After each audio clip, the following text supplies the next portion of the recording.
আমরা Microsoft word 2013 শেখাচ্ছিলাম। পূর্বের লেকচারে আমরা ফাইন্ড অ্যান্ড রিপ্লেস দেখিয়েছি, সেটা ইংরেজিতে। তো একজন প্রশ্ন করেছে যে ভাই বাংলাতে দেখান। বাংলাতেও ওই একই পদ্ধতিতে আপনি ফাইন্ড অ্যান্ড রিপ্লেস করতে পারবেন যদি সেটা ইউনিকোডে লেখেন বা অভ্র দিয়ে লেখেন।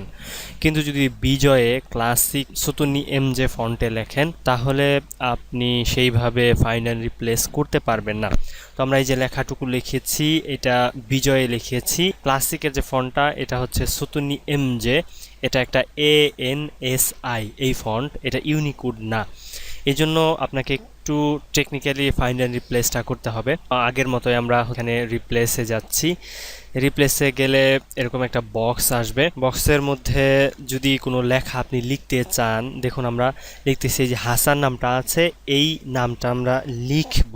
বিজয় লেআউটে হচ্ছে আয়ের মধ্যে হ আছে, তো আমি যখন আয় চাপতেছি তখন আমার এন আসতেছে। এইভাবে বিজয় ক্লাসিক মোডে কখনোই এই বাংলা লেখাটা এখানে আসবে না, এটাই হচ্ছে সমস্যা।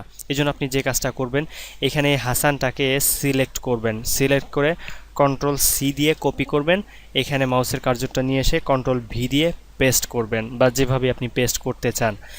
এবার হাসান নামটাকে কি দিয়ে আপনি চেঞ্জ করবেন? আমরা এই যে রাজীব, যে নামটা দিয়ে চেঞ্জ করবেন আপনি, সেটা আপনি ডকুমেন্টের শেষের দিকে বা কোথাও লিখে নেবেন। লিখে তারপরে এটাকে আবার সিলেক্ট করবেন, সিলেক্ট করে কপি করতে পারেন। আমরা এর আগে শর্টকাট ইউজ করেছি, এবার আমরা শর্টকাট ইউজ করব না। এখানে জাস্ট এই লেখার উপরে আমি যদি মাউসের রাইট বাটন ক্লিক করি তাহলে এখানে কপি আসবে, কাট আসবে, আমরা কপি করব। কপি করে দেখুন এই যে এখানে রিপ্লেস উইথ, এই লেখাটুকু কেটে দেব, ব্যাক স্পেস দিয়ে কেটে দিয়ে আবার হচ্ছে মাউসের রাইট বাটন ক্লিক করব, ক্লিক করলে পেস্ট করে দেব। এখানে আপনি চাইলে কন্ট্রোল ভি প্রেস করেও দিতে পারেন। এখন যেটা করতে হবে, রিপ্লেস অল ক্লিক করে দিতে হবে। এবার জাস্ট ওকে প্রেস করে দেন। এবার দেখুন প্রত্যেকটা হাসান যে নাম ছিল এখানে কিন্তু প্রত্যেকটা নামই রাজীব হয়ে গিয়েছে, আর এটাও আমাদের ঠিক আছে।